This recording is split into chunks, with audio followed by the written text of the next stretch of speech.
Después de haber pasado años en prisiones de la policía secreta comunista, escapé de Alemania del Este a la del Oeste y emigré a los Estados Unidos en 1961.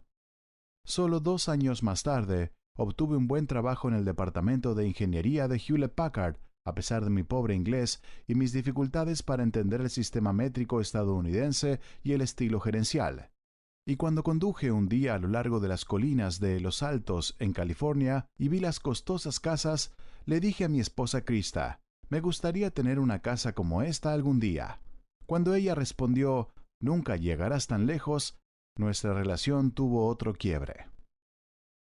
Poco después, Hewlett Packard decidió archivar mi línea de equipos de microondas de frecuencia muy alta, maravillosamente inventada, diseñada y ejecutada, porque el mercado aún no estaba listo para ella. Entré en una dimensión de incertidumbre y me sentí desanimado. Ninguno de mis diseños había sido producido. Otras personas tomaban siempre las decisiones de desarrollo del producto y me dijeron qué hacer. Me prometí a mí mismo que aprendería más sobre mercadeo para poder predecir y comprender el desarrollo de productos. Durante ese período, también me interesé mucho en un libro sobre la vida y la filosofía de Schopenhauer, que mi amiga Usha me había dado poco antes de irme de Alemania. Mientras Krista trabajaba de noche como enfermera en el hospital de Redwood City, o estaba ocupada limpiando, lavando la ropa, cocinando y haciendo recados, traté de extraer las ideas de Schopenhauer de las oraciones escritas en alemán. Lo que más me fascinó fue la precisión con la que Schopenhauer había expresado sus pensamientos, desarrollando una filosofía unificadora que incluía todos los aspectos de la vida y el espíritu, la física y la metafísica, el arte y la sabiduría. Y todo eso cuando tenía 30 años. Ese libro me dio mucho que pensar, incluido el hecho de que tenía más de 30 años y no había logrado absolutamente nada. Me había tratado a mí mismo de forma muy dura y me sentía muy cansado. Las paredes de la fábrica se estaban moviendo hacia mí. Sabía que tenía que permitirle a mi lado bohemio respirar un poco. Había ahorrado algo de dinero y podía invertir la mitad en el mercado de valores y utilizar el resto para hacer un viaje. Al comprar con un margen del 50%, esperaba recuperar más dinero del que tenía en ese momento. Quería volver a ver Alemania y recordé mi resolución en la prisión política de recorrer el mundo entero para compensar el tiempo perdido y la buena vida que no había podido tener al estar confinado allí. Un viaje alrededor del mundo sonaba como la máxima compensación. Hablé con Krista para que me dejara tener esta aventura. No había suficiente dinero para llevarla. Tendría que viajar sin preocuparme por la comodidad. Planeaba pasar por territorio peligroso, a lugares que conocía solo por la lectura que había hecho de Karl May, mi autor favorito. Viajaría por caminos que los turistas nunca habían visto. Ninguna amenaza de dificultades o daños me alejaría de una región que deseaba visitar. Estaba dispuesto a arriesgar mi vida por esta experiencia. Pasaría por Europa, los Balcanes, Oriente Medio, África, Persia, Afganistán, India, Tailandia y Japón, y luego regresaría a San Francisco. Hice grandes carteles para alguien lo suficientemente valiente y con la fuerza necesaria como para viajar conmigo, y los coloqué en las vallas publicitarias de Stanford y la Universidad de California en Berkeley. Nadie respondió. La gente probablemente pensó que estaba loco o era poco serio. Tendría que hacerlo solo. En marzo de 1963, Hewlett Packard me dio permiso para ausentarme por 6 meses y hacer mi viaje. Cuando me despedí de mis amigos, temieron que no pudiera regresar. Un hombre, que siempre había sido muy amigable y había querido conquistar a Krista, dijo: «Espero que no vuelvas». Se disculpó de inmediato, pero sabía que era solo un torpe intento de encubrir su desliz freudiano. Me pregunté cómo podría pensar de esa manera. Para mí, las esposas de otros hombres siempre habían estado prohibidas. Krista me llevó al aeropuerto. Nos abrazamos y besamos por largo rato y luego lloró. Me sentí mal por dejarla, sabiendo que podría haber elegido un itinerario más sencillo o simplemente haber viajado a Alemania con ella, pero este viaje era parte de mi idiosincrasia por la prisión y sentí que lo necesitaba para respirar de nuevo. Luego terminó la despedida y me senté al lado de la ventana del avión, rumbo a Portugal. Fue bueno saber que podría regresar en cualquier momento y tener una mujer tan fuerte como mi esposa Krista esperándome en California. Cuando sobrevolé mi nueva patria por primera vez, contemplé la ruta por la que había conducido con ella. Ahora me alegraba ser parte de este país, que parecía increíblemente grande, hermoso e indomable desde arriba. Me sentía afortunado de salir sin planes particulares, reservas o limitaciones de tiempo. Podía hacer todo de forma totalmente espontánea, encontrando mi camino mientras viajaba. Al final, esperaba reunirme con Krista para una luna de miel retrasada en Hawái. Disfruté 2 días en Lisboa, visitando los lugares turísticos, comiendo buenos platos, bebiendo vinos excelentes y siendo atendido por camareros muy bien entrenados. Finalmente estaba viviendo como siempre había querido, completamente libre, con una actitud como la de Felix Krull de Thomas Mann. El mundo era mío para disfrutarlo. Sin embargo, había límites. Tenía solo unos $2,000 conmigo para alimentarme durante 6 u 8 meses y moverme por todo el mundo.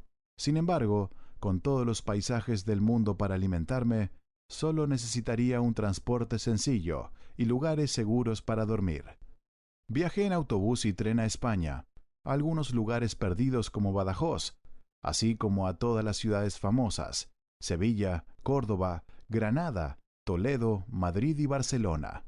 Lo que más me sorprendió fue que en las pequeñas aldeas, e incluso en las ciudades, los habitantes salían a las calles por las noches para pasear, reunirse en grupos o sentarse en numerosos cafés y restaurantes para socializar con sus amigos y vecinos. Debido a que el turismo masivo no era todavía común y había ido en temporada baja, con frecuencia era el único turista en alguna ciudad. Conversé con muchas personas. Para ello, usé principalmente el lenguaje de señas.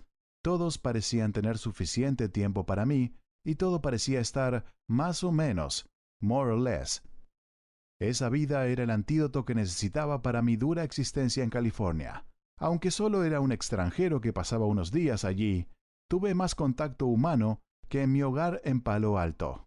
Sin embargo, no pude disminuir la velocidad para igualar el ritmo de España. Me costó adaptarme al hecho de que los trenes o autobuses no funcionaban según lo programado, y a menudo corría de un lugar a otro, desde la corrida de toros hasta el Prado, o desde los autobuses hasta los trenes, como si todavía tuviera mi antiguo horario en California. Ni siquiera la lluvia constante me frenó, así que en varias ocasiones me empapé por completo.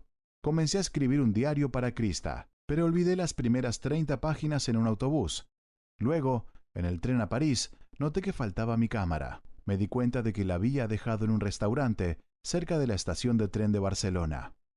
No podía permitirme comprar una nueva y no podía soportar la idea de dar la vuelta al mundo sin tomar fotografías. En Burdeos, tomé un tren de regreso a ese restaurante. Dejé mi maleta con algunos abogados en el tren, quienes prometieron dejarla en mi hotel de París. El dueño del restaurante me devolvió la cámara, con un dejo de mala gana. Creo que tenía la intención de adoptar a la huérfana. Me sentí aliviado, pero con ese desvío, el viaje de Barcelona a París duró 33 horas. Después de viajar por poco dinero durante 3 semanas en España, llegué a París, cansado. Mi primera impresión era que los franceses y su capital eran de todo menos encantadores. También estaba saturado con mis impresiones de España y me preocupaba lo caro que era París. Todavía estaba lloviendo y la Torre Eiffel me parecía un artilugio un tanto anticuado. También estaba enfadado porque no tenía mi maleta. Los abogados habían dejado una nota en mi hotel diciéndome el nombre del suyo, pero no pude descifrarlo. Estuve sin mi equipaje durante 2 días, muy preocupado, hasta que finalmente llamaron una vez más y pude recuperarla. Entonces enloquecí completamente visitando el Louvre y muchos otros museos de París, las pinturas increíblemente hermosas de los impresionistas y Van Gogh, así como las obras vibrantes de los grandes pintores modernos, me inspiraron, consolidaron el deseo que había surgido dentro de mí en Nueva York de dedicar parte de mi futuro a la pintura, intentando poner mi alma en el lienzo de algún modo. Desde París viajé a Mainz para visitar a algunos amigos, que me devolvieron a la vida con amor, incluso lavando y planchando la ropa antes de que me manchara. Se sintió bien estar de vuelta en Alemania. En Frankfurt recogí el nuevo Volkswagen que había ordenado y pagado desde California. Mi plan era que me proporcionase transporte y refugio económicos. Cuando visité Frankfurt por última vez, en 1948, todo estaba en ruinas. Uno podía viajar durante 10 minutos por el centro de la ciudad sin ver ni una sola casa en pie. La población entonces parecía estar formada por personas que limpiaban los escombros, los vendedores negros, prisioneros de guerra que regresaban y los refugiados de Alemania del Este. Ahora encontraba la ciudad completamente reconstruida, con tiendas elegantes bordeando las calles, todo impecablemente limpio y ordenado, y todas las personas vestidas de forma majestuosa y de buen gusto. Me impresionó tanto que decidí quedarme solo 2 años más en los Estados Unidos y luego regresar a Alemania. Todavía tenía dificultades para adaptarme a la vida estadounidense y no había ganado mucho dinero. Entonces recibí una carta de Krista. Mis acciones se habían hundido. Y peor aún, su padre en Alemania del Este había muerto repentinamente. La llamé. Le dije que debía intentar obtener una visa y visitar a su madre solo porque yo no podía volver a Alemania del Este. Me sentí muy preocupado. No había manera de predecir cuánto tiempo pasaría antes de que las autoridades de Alemania del Este decidieran si le darían una visa. Si ella decidiera acompañarme en mi viaje después de visitar a su madre, tendría que acortarlo y olvidar mi plan de recorrer los lugares más peligrosos. Mientras hablábamos, también me preocupaba el alto costo de la llamada telefónica desde Alemania a California. Nuestra conversación fue corta. Mi presupuesto ajustado no me permitía realizar llamadas internacionales. Incluso pagar el viaje de Krista a Alemania podría significar quedarme en algún lugar de mi camino, sin suficiente dinero para llegar a casa. Creo que era demasiado codicioso para renunciar a cualquier etapa de mi viaje, y el problema parecía demasiado complicado como para resolverlo por teléfono. Hasta el día de hoy, no puedo perdonarme por no haber elegido la solución más sencilla y apropiada, acortar mi viaje y volar a casa para apoyar a Krista. En cambio, intenté iniciar un programa de inoculación contra todas las posibles enfermedades e infecciones que pudieran afectarme. Cuando un médico me dijo que para estar razonablemente bien preparado, necesitaría al menos 34 inyecciones en un periodo de 4 meses, renuncié a la idea. No tenía el tiempo ni el dinero para tal régimen, y temía que todas esas inyecciones me dejaran más muerto que vivo. Mi Volkswagen mejoró dramáticamente mi vida. Sentí que ahora tenía el poder y la libertad de conducir por cualquier lugar y hacer cualquier cosa. Compré llantas de nieve adicionales para ir por arenas desérticas y la nieve en las montañas altas, así como tanques de gas y agua extra grandes para depender menos de los pozos de agua y las estaciones de servicio. Cuando Krista decidió no ir conmigo, vendí el asiento del pasajero. La parte trasera del asiento encajó perfectamente en el espacio a mi lado e hizo, junto con el área trasera del auto, una maravillosa cama individual. Terminé durmiendo 120 noches consecutivas en mi Volkswagen. Cada noche simplemente me estacionaba frente al hotel más elegante o alguna estación de tren, ponía láminas de cartón en todas las ventanas y dormía tranquilamente bajo la atenta mirada del personal del hotel o incluso de la policía. Una vez, sin embargo, en algún lugar de Italia, casi me mato al estacionar en un puente, sin darme cuenta de que las vías del tren pasaban directamente debajo de él. Me desperté en medio de la noche, mareado y jadeante, con un dolor de cabeza gigantesco. Estaba completamente envuelto en un espeso humo negro que se elevaba desde una locomotora aparcada justo debajo de mí. Después de varias semanas de turismo en Austria e Italia, tomé un transbordador para navegar por el estrecho de Corinto hasta Atenas, donde pasé incontables horas admirando los monumentos griegos y romanos que siempre había querido ver. Una noche, mientras todos estaban bien vestidos y caminando por las calles de Atenas, noté que en la Embajada de Francia estaba ocurriendo un evento importante. Avancé frente a todos los guardias de seguridad del lugar. Ninguno me detuvo, aparentemente porque pensaron que yo era del servicio secreto. Pronto me encontré en el salón principal, donde se celebraba la festividad. No tenía idea de lo que hacía, pero de esa ingenua forma compartí el aire con Charles de Gaulle y el rey y la reina de Grecia. Poco después me fui como había llegado, sin problema alguno. Desde Atenas conduje hasta Estambul, donde a las 3 de la mañana un grupo de chicos trató de entrar violentamente a mi auto. Cuando les apunté con una pistola de gas lacrimógeno, huyeron. No tenía idea de lo peligroso que era el trayecto. Si hubieran tenido armas reales, podrían haberme disparado. A fines de junio viajaba por Siria, Jordania y el Líbano. Estos países me parecieron absolutamente mágicos. Amaba a la gente y la forma en la que se vestían, vivían y hablaban. La vida era real allí, terrenal, natural. Hablé con hombres en los campos, las aldeas y las ciudades. Nuestra comunicación se efectuó principalmente con lenguaje de señas o unas pocas palabras en alemán, inglés o francés, pero funcionó muy bien. En todos los lugares, los locales me invitaban a tomar té y comer trozos muy pequeños de alimentos, principalmente galletas o melón. Me convertí en uno de ellos, sentado en cafés o simplemente en un saco de frijoles en las tiendas, fumando la pipa de agua. Cada vez que se percataban de que yo era alemán, se entusiasmaban. A veces era muy embarazoso para mí, porque a menudo creían con alegría que yo era nazi, y me preguntaban si había ayudado a matar judíos o me pedían que leyera en voz alta el Mein Kampf de Hitler, que algunos de ellos conservaban en sus casas, así como también habían conservado la Enciclopedia Británica. Un hombre me llevó con él a su mezquita para orar. Me arrodillé e incliné la cabeza hacia el suelo como los demás. Cerca de Baalbek, en el Líbano, quise fotografiar algunos nómadas que vi y cometí el error de caminar hacia su tienda en el desierto. 3 perros grandes corrieron hacia mí y me inmovilizaron. Era mediodía y hacía mucho calor. Cada vez que intentaba moverme, los perros mostraban sus maliciosos dientes y se acercaban a poco más. Los nómadas no llamaron a sus perros por horas. Mis rodillas temblaban y mi piel clara ardió hasta que empezó a crujir. Finalmente silbaron y los perros me dejaron volver a mi auto. En el hermoso y acogedor Líbano, conocí a una familia con una hermosa hija de 17 años que se enamoró de mí. Durante 2 días me dio de comer los alimentos más deliciosos y me hizo sentir increíblemente cómodo y satisfecho por estar con ella en ese entorno tan romántico. Por supuesto, todo era platónico, pero lamenté mucho haberla dejado atrás. Ella pudo haberme introducido a una nueva vida en el Líbano.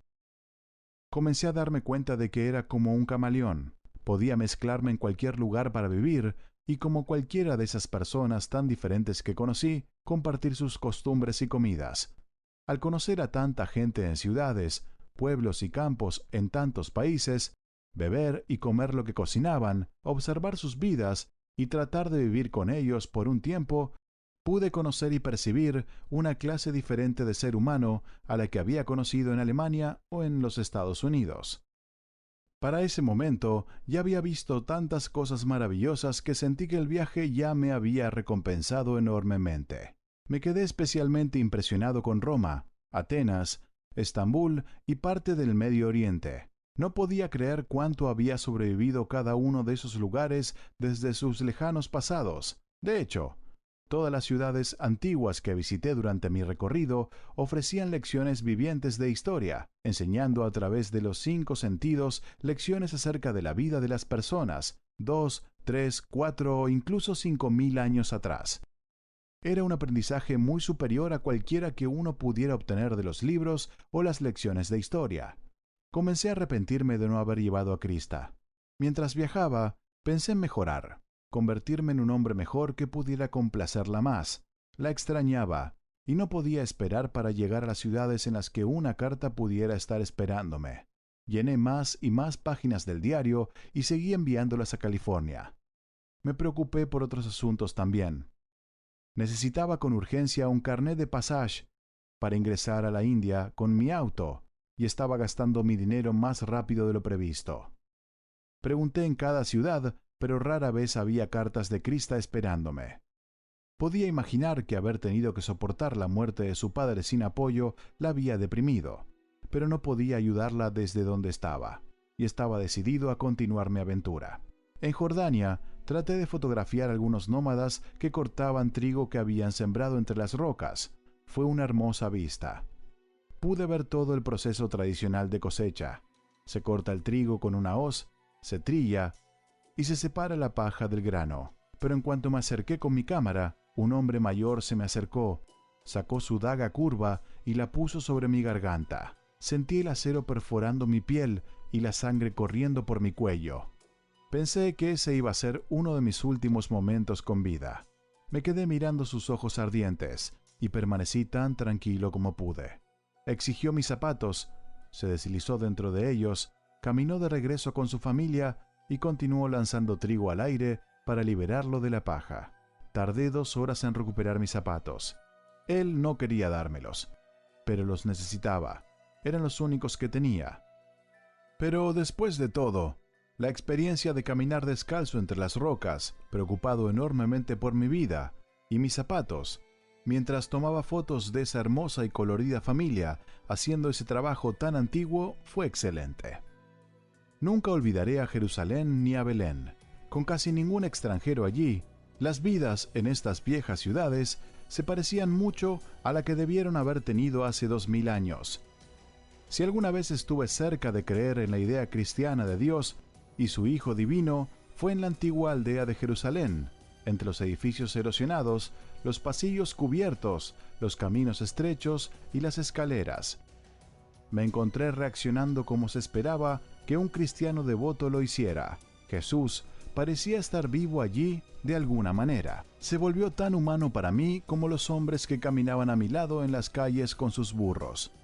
Viajé con las imágenes de estos lugares sagrados durante días en mi mente, pero se oscurecieron parcialmente en Egipto cuando vi y subí a las pirámides, y más aún cuando estuve ante los grandes templos de Luxor y Karnak y las tumbas en el Valle de los Reyes. La gente se había inspirado para construir algo de enorme tamaño, y enfrentarme a ello fue una especie de golpe poderoso, que sacudió mi forma de pensar, casi atea. En ninguna parte del universo puede encontrarse un lugar como Egipto. El respeto humano por los poderes superiores y el profundo deseo de renacer habían encontrado su máxima expresión allí. Sus monumentos mostraban que la imaginación humana podía concebir proyectos incluso a las escalas más altas. Pero vistos a través de la lente del pensamiento racionalista moderno, estos monumentos también muestran cuán limitados e ineficaces estaremos siempre los seres humanos en nuestros intentos de responder a preguntas y temores sobre lo infinito con creaciones finitas. El viaje en tren desde el Cairo a Luxor, y viceversa, me dio una maravillosa vista de la forma de vida egipcia. Los campos y jardines, los numerosos paisajes de palmeras y el Nilo. Pero se sintió como si estuviéramos en un túnel de viento, simulando una tormenta de arena. Debido al calor, tuvimos que mantener abiertas las ventanillas del tren, aunque la locomotora a menudo provocaba grandes nubes de arena fina y polvo y luego arrastraba los vagones a través de ellas. Después de muchas horas en el tren, me parecía que estaba en el desierto. Me sentí muy agradecido con un amigo que había conocido en el Cairo por su regalo de una gran jarra de agua hecha de arcilla sin esmaltar. Desde que me lo dio, comencé a viajar con el recipiente, que mantenía el agua maravillosamente fresca por la evaporación en su superficie exterior. En Luxor viví una increíble tormenta de arena. Durante aproximadamente 1 hora, uno no podía ver más de 2 o 3 pies por delante cuando el viento lleno de arena se llevaba todo a su paso. Antes de la tormenta, tuve dificultades para caminar por la orilla del Nilo porque todos parecían haber ido allí durante la mañana para atender sus necesidades sanitarias. Nadie parecía molestarse por el hecho de que durante el día hubiera un gran mercado en el que se vendía todo lo imaginable, incluyendo todo tipo de alimentos, y que funcionara justo al lado de este baño público. O que, después de la tormenta, todo lo que se había puesto bajo el sol hirviente se echara encima de todo lo demás. Pero me encantó todo lo que vi en Egipto. El Nilo, la arena, los paisajes llenos de palmeras, la gente amable y la historia. Levantó muchísimo mi ánimo. Comencé a calmarme después de conducir 2 días más a lo largo de mi ruta a través del desierto hirviente hacia Bagdad. Encontré la desolación y la paz del desierto tan grandiosas como todos los maravillosos paisajes y la gente que acababa de ver en Egipto. Nunca olvidaré ese tramo de 200 millas sin estaciones de gasolina y solo 2 pozos de agua. En 2 días apenas vi a 3 hombres. 2 estaban sentados en el camino en medio de una enorme área desértica completamente cubierta de piedras de color negro. Cuando me detuve en un pozo de agua, noté al tercer hombre en la distancia, montando un camello. Mientras se dirigía hacia mí, fue exactamente como lo que más tarde vi en la película Lawrence de Arabia. Solo que este hombre no era un tuareg de negro, sino un beduino de blanco. Al acercarse, miré su cara increíblemente marrón y arrugada, y sus ojos muy oscuros. Cuando me alcanzó, dijo, «Salam». Hizo que su camello se arrodillase, bajó y llevó al animal al abrevadero, parcialmente cubierto de algas. El camello entró en el agua turbia con las patas delanteras y comenzó a tomar agua y orinar al mismo tiempo. Después de que su camello terminó de beber, el hombre se inclinó hacia el agua y bebió del mismo lugar que el camello había usado, simplemente haciendo a un lado con su mano las algas superficiales. Tenía ganas de ofrecerles un poco de mi agua limpia, pero él ya había subido a su animal. «Salam», dijo otra vez, y regresó en la misma dirección por la que había venido. Lo vi desaparecer en el aire sobrecalentado y centelleante, que en la distancia semejaba capas de agua. Supe, por mis conocimientos de optometría, que era una ilusión, un espejismo, pero aún así me parecía mágico. Entonces hubo nuevamente un completo silencio, un precioso silencio. Fue uno de esos momentos raros y privilegiados en los que no puede escucharse nada, y lo amé con todos mis sentidos. Bagdad resultó ser la ciudad de las 1001 noches. Allí era más visible el legendario Oriente de la Edad Media que en cualquier otro lugar que hubiera visto antes, incluso en las mejores películas. Todo era real y no se veía afectado por la cultura occidental, especialmente en los barrios cercanos a la Gran Mezquita. Todas las mujeres vestían túnicas negras y estaban totalmente cubiertas. Algunos hombres, aparentemente del país, llegaban con sus caballos a los restaurantes. El ajetreo y el bullicio en todos los lugares nunca cesaban. Cuando entré en la Mezquita Dorada, uno de los lugares más sagrados del Islam, los guardias me reconocieron como cristiano. Saltaron sobre mí, me golpearon y me arrastraron a través del polvo hacia afuera. Me levanté rápidamente sobre mis manos y rodillas y escapé de la agitada y ruidosa multitud que gritaba. Estaba tan perturbado y asustado que comencé inmediatamente a conducir hacia Teherán. Llegar allí resultó ser más difícil de lo que esperaba. A 30 kilómetros de Bagdad, varios tanques bloqueaban la carretera. En la distancia, pude ver aviones bombardeando a los kurdos. Los soldados no me dejaron pasar. Decidí retroceder un poco y luego salí de la carretera. Después, conduje como loco por unas 20 millas a través del desierto y regresé a la carretera que llevaba a Irán. Tenía tanto miedo de que los aviones me atacaran que manejé a toda velocidad, tan rápido como podría ir el Volkswagen, a través de la gruesa arena. Finalmente, pasé por un tramo rudimentario de camino, muy áspero y aislado. Una vez que disminuí finalmente la velocidad, aunque solo un poco, noté que un jeep se acercaba por detrás, llevando a 2 hombres en ropa interior. Resultaron ser los guardias fronterizos iraníes que habían estado durmiendo en el trabajo. Me obligaron a conducir las 25 millas de vuelta a la frontera para registrarme adecuadamente.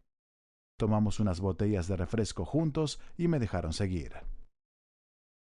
Ahora era agosto, con la temperatura del desierto siempre por encima de los 110 grados Fahrenheit. Con frecuencia subía a 135. Podía beber 20 botellas de gaseosa al día y toda el agua que podía tomar, y a veces también comía 20 helados, sin ir nunca al baño. Toda la humedad salía por la piel. El aire estaba tan seco que uno podía saltar al agua completamente vestido y estar seco 5 minutos después de salir. El volante se calentó tanto que no pude tocarlo hasta que lo envolví con un paño. Después de conducir otras 70 millas a través de un paisaje imponente, vi un edificio al lado de la carretera. Me detuve y entré. Estaba lleno de miembros tribales con rostros oscuros y rasgos afilados, ropas coloridas y turbantes con flecos que colgaban. Descubrí que todavía estaba en el país de los kurdos, en un lugar tan atrasado que algunos de los hombres tenían grandes porras con picos, como las armas medievales. Estaba completamente asustado, pero hice una señal con la mano para indicar que quería beber agua. Un hombre salió con una lata de té y trajo un poco de agua del arroyo. Esperé 10 minutos y me fui sin beberla. Luego de ir unos 20 minutos por la carretera, me detuvieron dos hombres que se parecían a los de la posada. Tenían rifles muy viejos, con los que me apuntaron. Tomé 2 manzanas, abrí la puerta y le di una a cada hombre. Ellos sonrieron, miraron a través del auto, entraron y me indicaron que continuara por el camino. Salieron del auto poco antes de Hamadán y me hicieron un gesto para que siguiera. Me sentí aliviado cuando finalmente llegué a Hamadán, pero ese no era mi día. Mientras conducía por la aldea, un niño de 10 años, que venía de una panadería con un montón de panes planos en sus brazos, cruzó la calle y corrió hasta el costado de mi auto. En 5 segundos me vi rodeado por una multitud que gesticulaba y gritaba, algunos de los cuales intentaron sacarme de mi auto. Afortunadamente, la policía me rescató. Pasé 3 días bajo custodia protectora en la cárcel, alimentándome con comida deliciosa y jugando a las cartas con los guardias. El 4.º día, un juez me condenó a un acuerdo negociado de $10. El juez explicó en perfecto alemán que aunque el accidente no fue mi culpa y que el niño no había resultado herido, tenía que declararme culpable. De lo contrario, él ya no podría vivir allí, ya que la mayoría de las personas en el pueblo eran analfabetas y no entendían la ley. Conduje hasta Teherán. Desde mi salida de Estambul, 2 meses antes, no había recibido ninguna carta de Krista. Estaba realmente preocupado. Esperé en Teherán unos días, aún no llegaba nada. Conduje hasta el mar Caspio. Un día, aparqué en una playa muy solitaria y me quedé dormido en la orilla. Cuando abrí los ojos, un grupo de aves muy grandes me rodeaban y zumbaban constantemente a pocos metros de mi cara. Eran águilas gigantescas. Cuando me senté, me encontré rodeado por un gran grupo de buitres. Probablemente estaban esperando que muriera. No temía que estas aves me hicieran daño porque les mostraría signos de vida. Pasé horas en esa playa, viendo volar las águilas. Me pareció sorprendente que los humanos no hubieran inventado antes los aviones. Incluso, antes de la invención de un motor, podrían haber observado a las mejores aves elevándose, midiéndolas y pesándolas y construyendo modelos a escala de bambú y papiro. Imitar el vuelo natural hubiera sido mucho más fácil que inventar la rueda. Nada parecido a una rueda existía en la naturaleza. Como el hombre había tardado tanto en inventar algo tan obvio como un avión, pensé que tenía que haber muchos otros dispositivos similares que el hombre no había imaginado y construido. Me prometí trabajar aún más duro para identificarlos cuando regresara a los Estados Unidos. Pero luego tuve que volver corriendo a mi auto después de que algunas águilas bajaron y comenzaron a volar muy cerca de mi cabeza. Continué por el mar Caspio hasta la frontera rusa y luego a través de un desierto bastante seco hacia la ciudad santa de Mashhad. La gente me dijo que había áreas en esta región donde no había llovido durante 7 años. Vi muchas caravanas de camellos y estaciones para estos animales en este tramo de carretera, que estaba cubierto de rocas partidas del tamaño de un puño. En ese momento, los guardabarros de mi Volkswagen Sedán, que habían estado inmaculados, al ser martillados por las rocas, resultaron completamente golpeados. Me encantó Mashhad. Tenía mucha magia, pero no podía quedarme mucho tiempo y una vez más, no había ninguna carta de Krista esperándome y sentí que me estaba quedando sin tiempo ni dinero. Mis deseos más intensos de tener aventuras se hicieron realidad en Afganistán. Amé de inmediato a su gente orgullosa y amigable, y las pequeñas tiendas en las carreteras de la aldea, donde todo era elaborado exactamente como lo había sido durante cientos o incluso miles de años. Al igual que en el Medio Oriente, me sorprendió lo inmutable que era la mayor parte de la tierra. a pesar de que la gente había vivido allí durante decenas de miles de años. Me hizo pensar en mi trabajo. Como ingeniero, formé parte de las fuerzas que trabajaban para cambiar la Tierra. ¿Qué harían las personas de áreas industrializadas para alterar esa vida y el paisaje? Sentí que cualquier cambio impuesto por el mundo moderno solo sería destructivo para este terreno tan escarpado y hermoso, con sus muchos tornados y tormentas de arena, caminos sin mejorar y puentes casi inexistentes y fortalezas y asentamientos desiertos en medio de la nada. De alguna manera, la naturaleza austera del paisaje y la preciosa y sencilla hospitalidad de su gente parecían fundamentalmente vinculadas entre sí.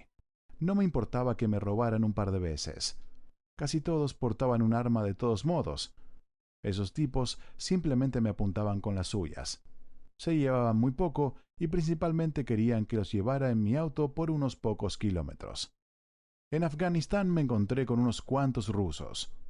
Más importante aún, conocí a Mark Schmidt, quien también viajaba hacia la India. Nos llevamos bien y decidimos continuar el viaje juntos.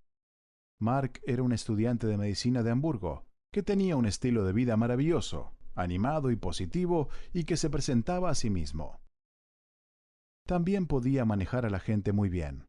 Cuando me dijo que era demasiado rudo y que a veces me tomaba las cosas excesivamente en serio, le pregunté cómo podía ser como era él. Su sorprendente respuesta fue: siempre trato de comportarme como si estuviera cerca del orgasmo o si acabara de tener uno. Eso lo explicó muy bien y muchas veces he pensado en su comentario e intentado, con éxito en algunas ocasiones, tener esa actitud. Cuando llegué a Kabul, me quedé sin nada de dinero. Todavía no había cartas de Krista. Tomé la única opción que me quedaba. Conduje hasta el centro del bazar, abrí el techo de mi auto y empecé a ofrecer todo lo que tenía al mejor postor en la multitud que se acumulaba rápidamente. Luego de 2 horas, todo lo que me quedaba era mi maleta, una mochila y mi Volkswagen maltrecho y polvoriento. Al día siguiente, me encontré con el locutor de la emisora de radio local. Amablemente, accedió a anunciar la hora y el lugar donde podría comprarse mi nuevo Volkswagen.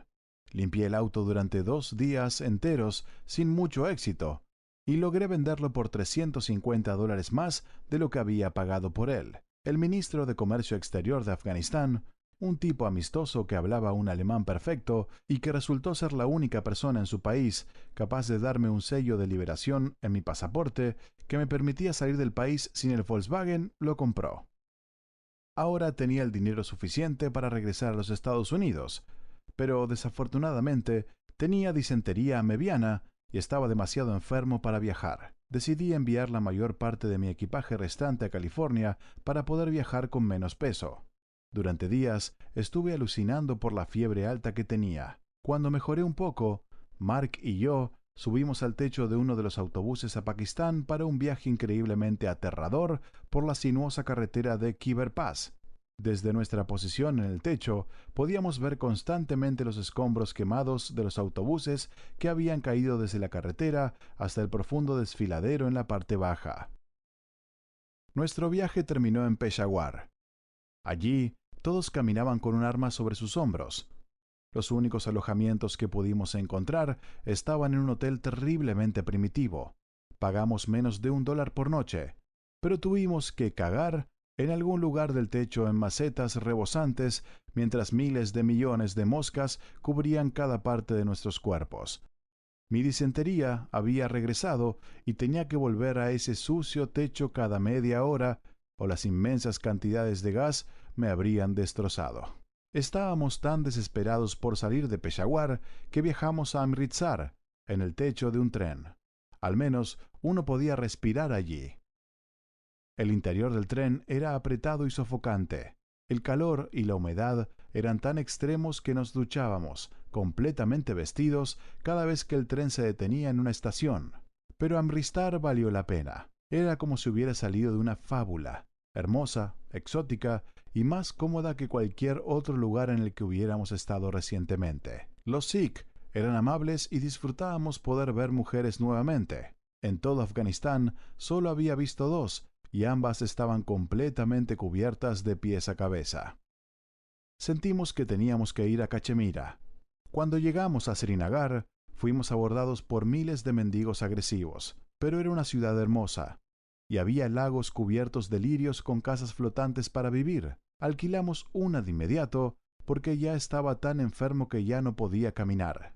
Durante 2 semanas estuve en nuestra casa flotante, con fiebre alta y una disentería realmente terrible. Agoté los suministros médicos de Mark.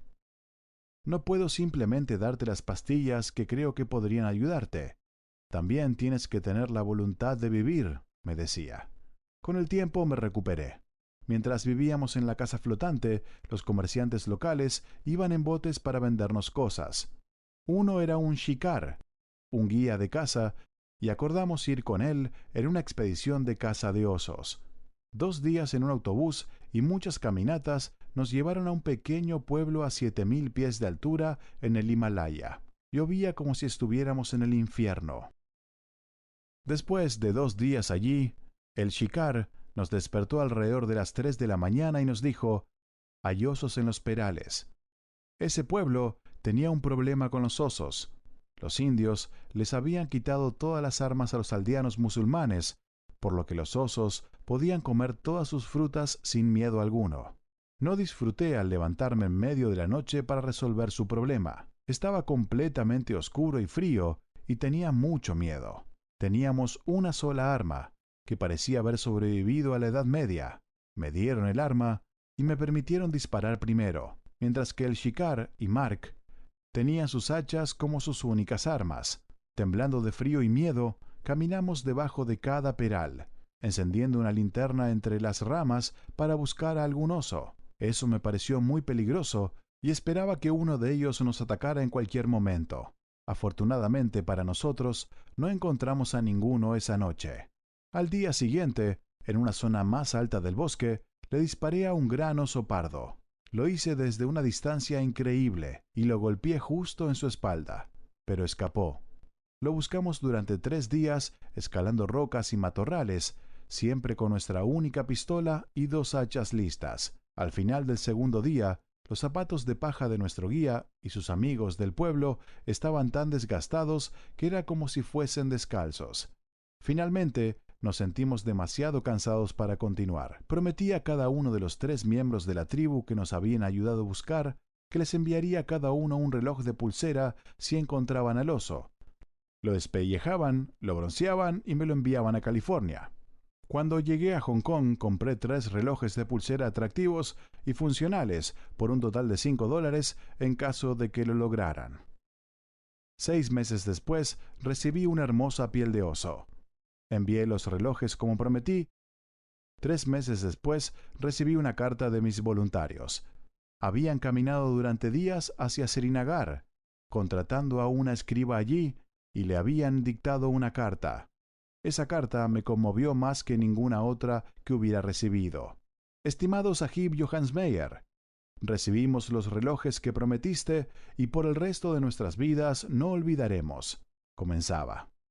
Lloré como un perro y su carta me hizo lamentar un poco menos haber disparado a ese inocente oso. Después de hacer una peregrinación al más bello de los monumentos hechos a una mujer amada, el Taj Mahal, en Agra, llegamos a Nueva Delhi. Una carta de Krista estaba esperándome. Era la primera en más de 3 meses. No había ningún cheque en el sobre, solo una carta que decía que ella se había ido de nuestro apartamento, había vendido todos nuestros muebles, se había mudado a Reno, Nevada, y había solicitado el divorcio. Mark se había marchado a Alemania desde Nueva Delhi. Ahora, la carta de Krista me dejaba en un pozo en el que no había más que dolor. Yo amaba a esa mujer. ¿Por qué la dejaste en casa? ¿Por qué hiciste este viaje? ¿Por qué no regresaste cuando murió su padre?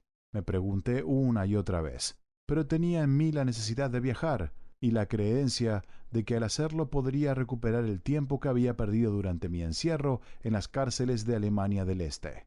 Luego, una vez que comencé mi viaje, mi plan se convirtió en un imperativo, una misión, y fui demasiado obstinado para abandonarlo. Ahora tenía todo el tiempo del mundo sin peso sobre mis hombros, pero nadie con quien compartirlo. Podría llevar fácilmente todo lo que tenía, un cepillo de dientes, una camisa, un par de pantalones, un par de sandalias indias y un pequeño bolso con una tira alrededor de mi cuello. Escondida bajo mi camisa, la bolsa contenía mis únicos objetos de valor, mi pasaporte y el dinero que me quedaba de la venta del automóvil. Debería haberme sentido libre de todas mis obligaciones, pero estaba atado a mis emociones. Sin nadie esperándome en casa, mi viaje había perdido parte de su significado para mí. La carta de Krista había dejado sin sentido todos los planes que tenía para nosotros cuando regresara a California y todas las promesas que me había hecho a mí mismo sobre lo que sería para ella. Lo que me dolió aún más que perder a Krista fue mi suposición, mi certeza de que había fracasado como un ser humano con ella. Volvió mi disentería, y el increíble calor la empeoraba. Sin saber qué más hacer, seguí viajando por India en tren a lugares que elegí casi al azar. Cuando me encontré con dos hombres santos que viajaban a Benares y Calcuta, me uní a ellos. Todavía tengo una foto de los tres de pie frente a un hermoso templo. Somos solo piel y huesos. Los tres tenemos barbas y amuletos al cuello. Nos parecemos mucho. Mi madre me dijo más tarde que cuando mi abuela vio la imagen, señaló a uno de los hombres santos y exclamó que había perdido mucho peso. Siempre había pensado en la India como el país con la mayor magia del mundo, un lugar donde las personas peregrinaban para encontrar joyas de sabiduría. Me había imaginado sentado bajo los árboles donde una vez se habían sentado grandes filósofos o líderes religiosos. En realidad, no tuve grandes epifanías en la India. No escuché grandes palabras sabias y tuve muy poco tiempo para alcanzar el nirvana viviendo y pensando correctamente. Encontré sabiduría de otro tipo al observar a la gente del campo que encontré en trenes y aldeas. Noté cómo sus estrechos vínculos con la familia y los amigos hacían que sus vidas fuesen más ricas y satisfactorias, a pesar de que vivían al borde de la supervivencia. Mi lugar favorito en el tren estaba en el portaequipajes. Allí podía dormir u observar el compartimiento de la gente abarrotada debajo de mí. En estos trenes, las personas a menudo viajaban con todos y con todo lo que les pertenecía. Bebés, grupos de parientes ancianos, manojos de ropa, pollos, perros, monos e incluso cerdos. Era una escena muy colorida, siempre cambiante, con terribles condiciones sanitarias. En cada estación me bajé y me bañé para refrescarme. Cuando los tres llegamos a la ciudad sagrada de Benares, estaba demasiado enfermo para ver más o disfrutar de algo. A partir de ahí seguí solo, decididamente, y finalmente llegué a Calcuta. Comencé a sentirme un poco mejor, pero vi las escenas de mayor miseria que hubiera presenciado. La gente moría en las calles y los buitres se alimentaban de la carne humana muerta. Los camiones llegaban todas las mañanas a recoger los cadáveres. Alguien que no se movió fue arrojado a los camiones para ser enviado a otro lugar, no sé dónde. Nunca he olvidado estas escenas, de las que he aprendido una lección importante. Si quieres seguir con vida y no ser arrojado en un camión, tienes que mantenerte en movimiento.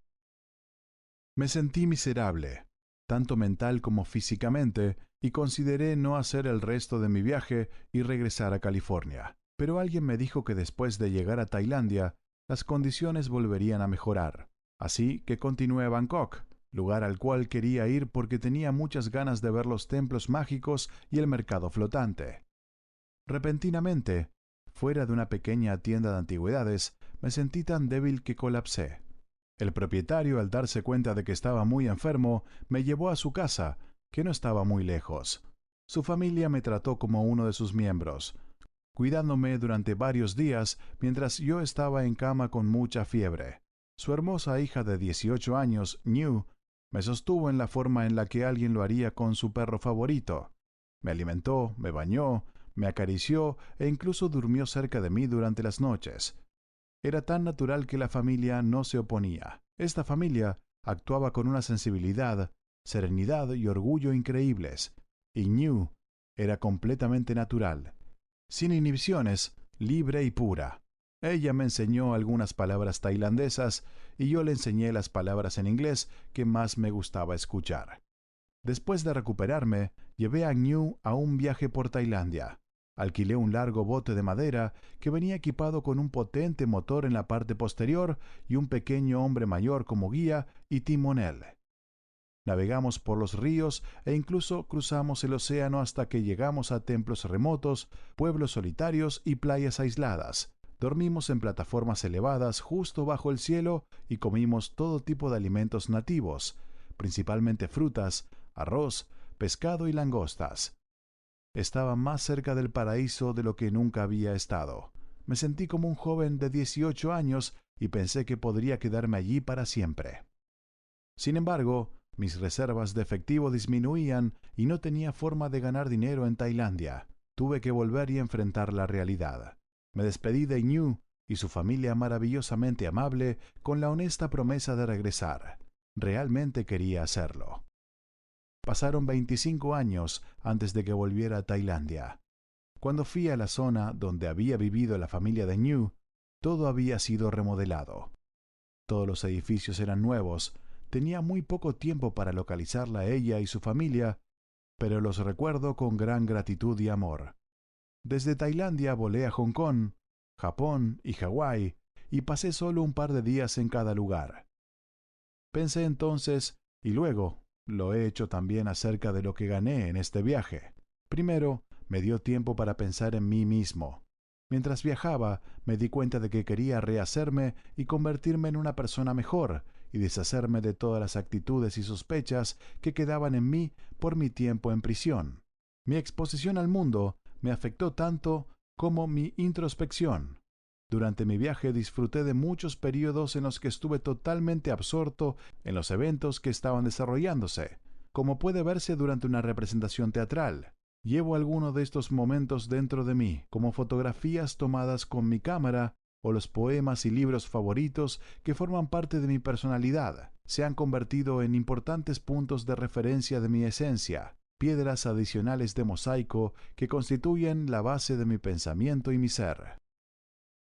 Al final de este viaje había visto muchos lugares y escenas, y simplemente estar en un lugar ya no era suficiente. Solo estaba satisfecho cuando podía sentir que era casi parte del lugar donde estaba y no me presionaba a seguir. Esperaba, por ejemplo, poder recordar siempre la vida simple y llena de amor que había podido vivir en Tailandia. Antes de este viaje, yo había sido un alemán viviendo en Estados Unidos, viéndolo a través de ojos alemanes.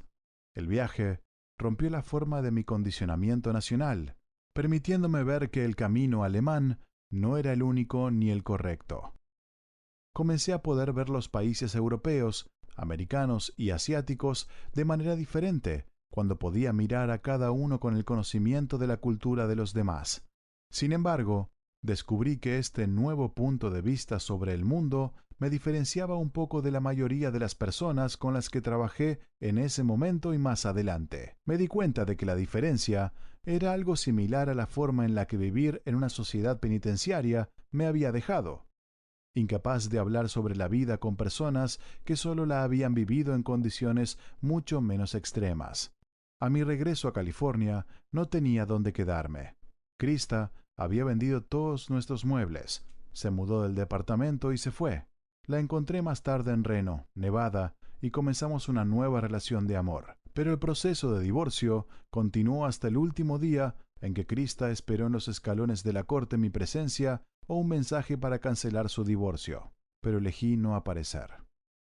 Me di cuenta de que teníamos diferentes horizontes y ambiciones. No había conocido a ningún gran maestro o gurú en mi viaje alrededor del mundo, pero ese viaje, sin embargo, había expandido enormemente mi mente. Había estado en el espacio exterior, viendo en retrospectiva mi propia vida en la Tierra. Quería que las puertas de los pisos superiores del mundo estuvieran abiertas. Nada parecía imposible. Y al final, empecé, construí y vendí compañías, financié muchas nuevas empresas y me casé con una joven hermosa y de pensamiento generoso, y finalmente logré comprar la casa de mis sueños.